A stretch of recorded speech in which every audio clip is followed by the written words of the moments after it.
Topic is exit strategies. Now, this is my favorite topic, and many people have been asking about it. And this is the main challenge with most people in stock markets or trading or technical analysis. You easily get the entry, you easily get the in Hindi say kya kharidna hai, kahan kharidna hai. But the most important part is the exit part. Most people fumble or they are not clear about it. So let's put these things in play. Whether you are a short-term player or a long-term player or a medium-term investor or a day trader, these are the different types of exits which we are going to discuss, and then you can follow the same for your trading, right? Make sure you have your exit plan ready before you enter a single trade.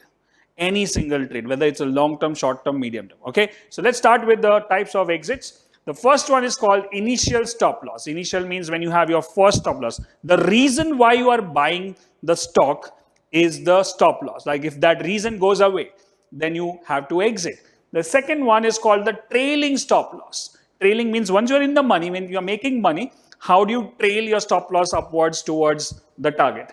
Then there is a time stop loss. This is very common. That is very important. Sometimes you take the trade, it doesn't move for a few days and you keep holding, and if your time is blocked, your money is blocked, your mind is blocked. So you need to have a time stop loss, event-based stop loss, monetary exit, and psychological stop loss. So all this stop loss I will explain and with examples. So let's start with the first one called initial stop loss. Initial means why am I buying the trade? Let's say I'm buying, the reason for my buy is 40 support and there is a green candle on that. So I'm going to buy.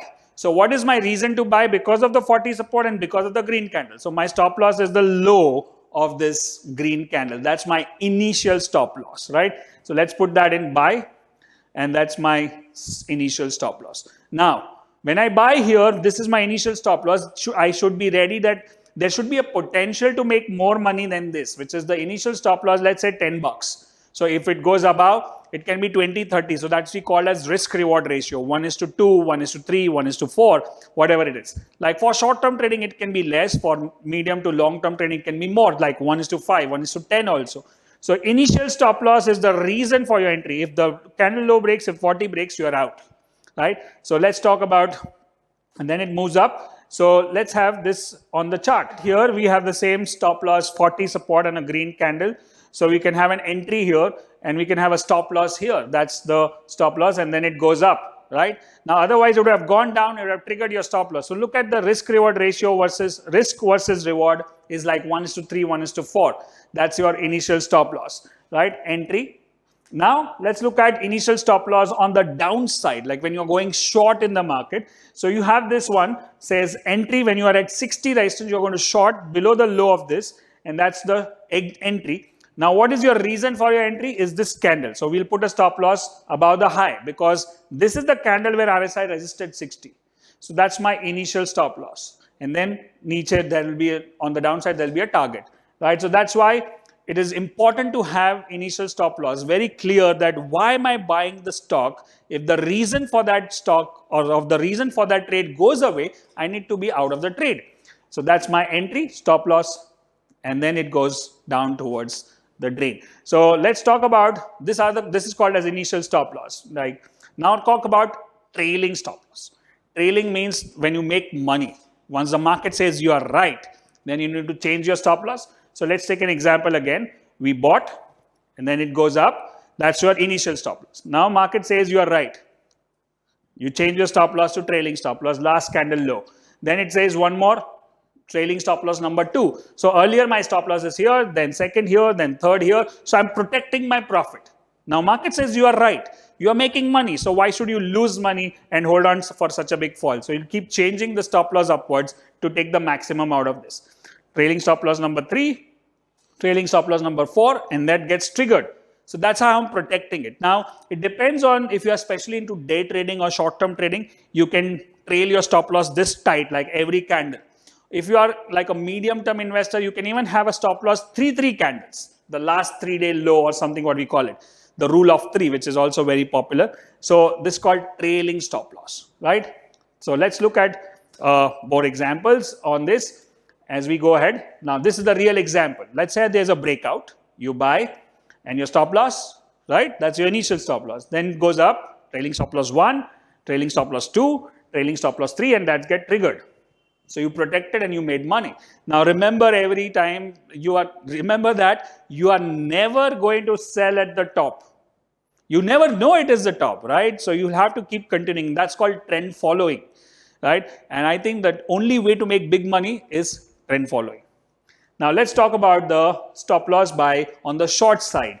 If you go short, initial stop loss goes down and you keep changing the stop loss 1, 2, 3, 4 and then gets triggered here, right? So this is on the short side. If you are shorting the market, trailing stop loss 1, 2, 3 and 4, right? So that's your trend line. It's a break, short, initial stop loss, first trailing stop loss, second, third, fourth and got triggered.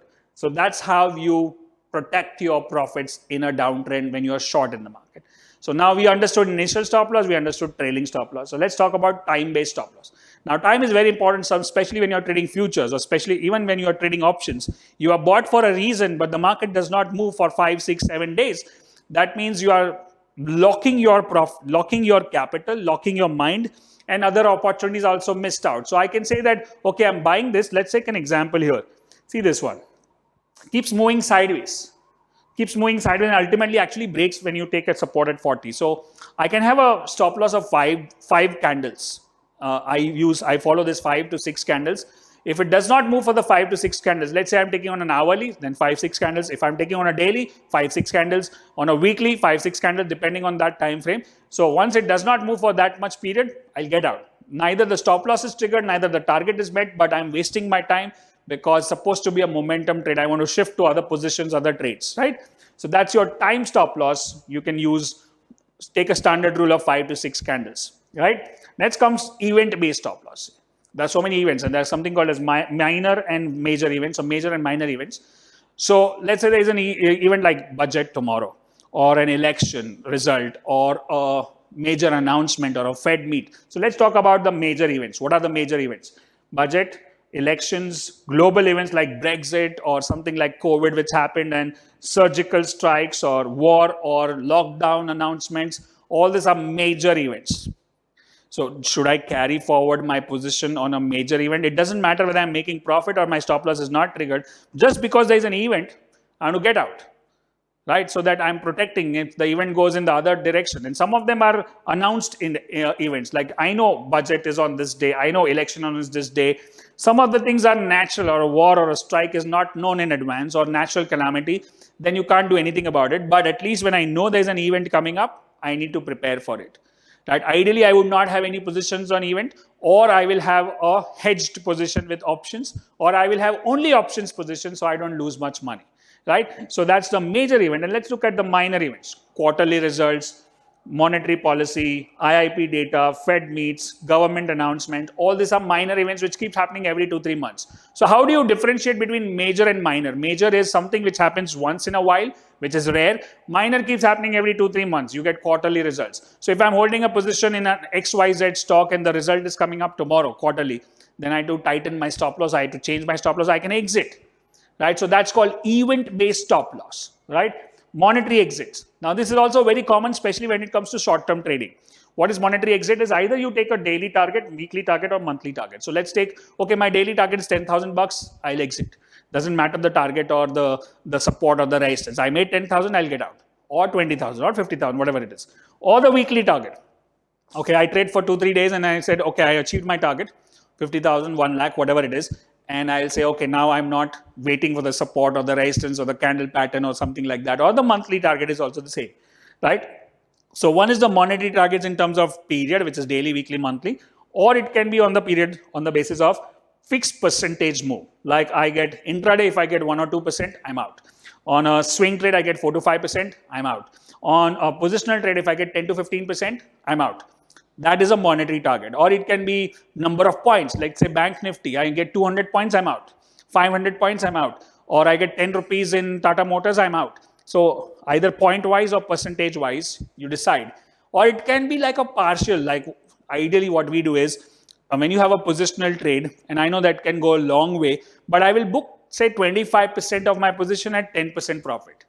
25% of my profit at 20%, and then balance I can trailing stop loss. So I can use a mix of stop losses also together. Like partly I use the trailing stop loss, partly I use the monetary stop loss. So you can mix and match also.